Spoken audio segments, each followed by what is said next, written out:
jauhilah yang jahat dan lakukanlah yang baik. Carilah perdamaian dan berusahalah dapatkannya. Kembali saya menyapa saudara di channel YouTube Marganda Sialagan. Pesan hari ini, bagaimana supaya kita berusaha mendapatkan perdamaian. Saudaraku, kita ada di dunia yang jahat ini, wicked world. Kita ada di dunia ini berusaha untuk berjuang. Karena apa? Karena kejahatan terus menyebar, kejahatan terus mempengaruhi dan merusak dunia ini.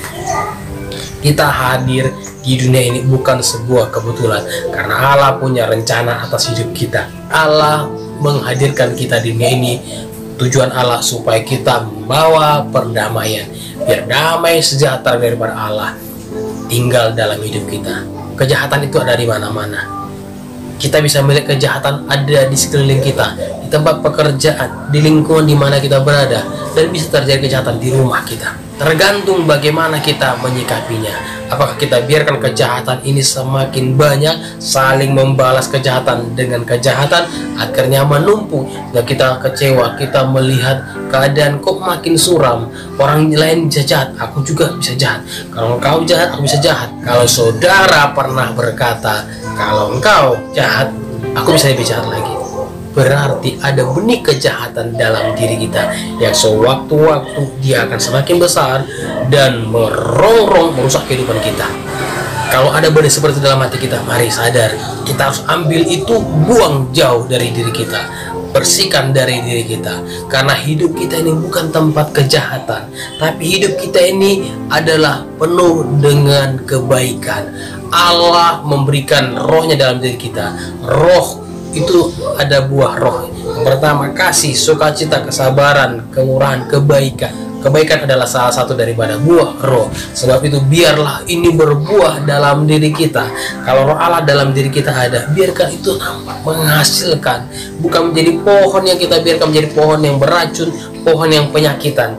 Kalau ada buah roh dalam diri kita, kita katakan ada kesabaran, ada kebaikan dalam diri kita, tapi tidak menghasilkan, berarti kita sedang membiarkan pohon kehidupan dalam diri kita seperti penyakitan. Kalau kita berkata ada kebaikan dalam diri kita, tetapi itu tidak menghasilkan, itu seperti tanaman yang sedang dirusak oleh hama, sakit, penyakit. Mungkin seperti pepaya, ada hama seperti yang warna putih-putih itu, dan itu seperti jambu bol, itu ada mungkin seperti bintik-bintik jerawat, itu bisa merusak, dan buahnya juga bisa ulatan banyak. Nah, kalau hidup kita diberikan kebaikan, biarlah itu berbuah, menghasilkan. Jangan sampai ada penyakit-penyakit. Supaya jangan ada penyakit di dalamnya, kita harus lenyapkan benih-benih kejahatan itu. Pesan firman Tuhan di awal kita dengar, tanyakan, jauhilah yang jahat. Kenapa harus dijauhi? Kalau didekati yang jahat itu kan seperti magnet, dia akan masuk, dia akan dekat. Kalau sama seperti orang sekarang ya, kalau orang mungkin kena virus, jangan dekat-dekat, itu bisa kena virus, terimbas. Imbas itu terpengaruh satu dengan yang lainnya. Nah, kita harus menjauh, kita harus atur jarak supaya itu jangan kena dengan diri kita. Dan kita harus minta dilingkupi dengan kebaikan daripada Tuhan. Kalau kebaikan ini bisa bekerja, kebaikan ini nampak, maka di mana kita berada, kita akan membawa damai. Berbagilah orang yang membawa damai, karena mereka akan disebut anak-anak Allah. Saudara yang berkata anak Allah, bawalah kebaikan kemana sudah berada. Bawalah perdamaian, bukan menjadi pemecah belah. Ceritakan kekurangan orang lain, ceritakan kepada orang lain, akhirnya terjadi penggosip. Anak Allah bukan membawa berita damai, tetapi membawa berita yang menakutkan, berita perpecahan. Jadi kalau saudara ada WA, saudara teruskan pesan-pesan orang lain. Ada mungkin pesan, kalau saudara baca, pernah terima WA atau Messenger, bunyinya kira-kira seperti ini. Kalau saudara tidak lanjutkan pesan ini, maka kutuk masuk kepada keluarga saudara. Kalau saudara tidak lanjutkan pesan ini, maka sepertinya ada hal yang tidak baik dalamnya. Sepertinya baik ya, tapi di baliknya, di endingnya itu ada kutuk. Saya melihat ini seperti buah pohon pengetahuan yang baik dan yang jahat. Buah pohon pengetahuan yang baik dan jahat. Buah pohon itu satu, bukan dua pohon. Satu pohonnya, tapi buahnya ada dua, yaitu buah yang satu pengetahuan yang baik, terakhir pengetahuan yang jahat. Buah pohon pengetahuan tentang yang baik dan yang jahat. Akarnya apa? akarnya beracun. Mau yang mana kita ambil? Mau kita ambil yang baiknya, rasanya apa? Racun. Mau kita ambil yang jahat, rasanya apa? Racun. Pilih mana? Satu pun jangan dipilih, karena itu sama-sama beracun. Kita ambil yang baiknya dari yang jahat. Tidak ada. Semua yang jahat itu jahat. Tidak satu pun ada yang baik dalamnya. Tidak satu pun yang bisa berguna. Tidak satu pun ada di dalamnya yang bisa membawa kehidupan. Tapi semuanya membawa racun. Kita harus enyahkan, jauhkan itu. Tapi biarlah kita sebagai anak Allah, biar kebaikan yang daripada Tuhan itu berbuah, tinggal kita nampak membawa damai kemana kita berada. Bukan damai yang sementara, bukan damai tipuan atau KW, tapi damai yang daripada Tuhan. Orang lain senang bersama dengan kita, orang lain merasakan sejahtera bersama dengan kita. Saudara bisa lihat, bayangkan ada orang lain, ada orang yang datang bersama saudara, lalu kau muncul dia, saudara merasa, wah sudah datang ini, kaca sudah. Orang sudah punya persepsi kedatangan seseorang itu sudah membawa aura yang tidak enak, aura mengacau.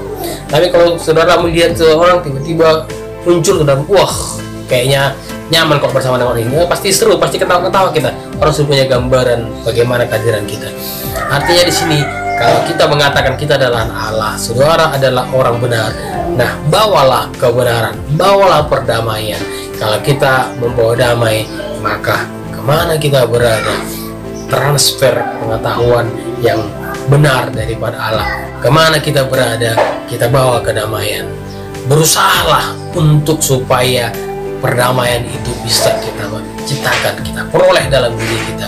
Jangan sampai perdamaian yang kita miliki dalam diri ini dirampas dari kita, tapi dapatkan. Biarlah itu tinggal di diri kita. Biar kedamaian daripada Tuhan memerintah, mempengaruhi hidup kita. Dan hari ini saya percaya semua kita diberkati oleh Tuhan, kita dibangkitkan dengan pesan Allah. Jadi kalau pesan hari ini kita dengar, jauhilah yang jahat, lakukanlah yang baik. Ini sebuah perintah, ini sebuah arahan yang harus kita lakukan. Karena kalau kita melakukannya, kita akan merasakan dampaknya. Carilah perdamaian. Kenapa harus dicari perdamaian? Karena ada perdamaian yang sedang menanti setiap orang, yang sudah diberikan, yang sudah ditaruhkan di bumi ini. Hanya saja orang tidak mau mencarinya, menganggap itu tidak penting. Kenapa ada pencari harta karun?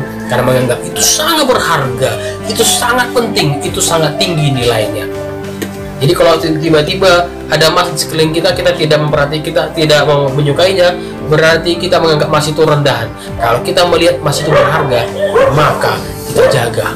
Kalau dicari perdamaian, mungkin saudara sulit menemukannya, berarti sebuah yang mahal. Nah, kalau berharga perdamaian itu, carilah dan dapatkan. Ya, biarlah itu menjadi sesuatu yang penting dalam hidup kita, dan kita mari berusaha untuk mendapatkannya. Kenapa dikatakan kita berusaha mendapatkannya? Karena itu sangat penting. Ini sebuah clue dalam hidup, ini sebuah petunjuk arahan dalam menjalani hidup. Dan lihat hidup kita akan berbuat, dan lihat hidup kita akan menghasilkan, akan mendapatkan tuntunan Allah, akan sampai kepada janji Tuhan. Dan pesan hari ini saya sampaikan kepada kita, biar saudara diberikan semangat, saudara dikuatkan oleh janji Tuhan. Yakinlah bahwa hari ini saudara bisa mendapatkan perdamaian jika saudara mau mencari perdamaian, bukan cari masalah. Amin. Biar pesan ini menguatkan setiap kita yang mendengarnya. Yakin saudara dikuatkan oleh Tuhan. Tuhan memberkati.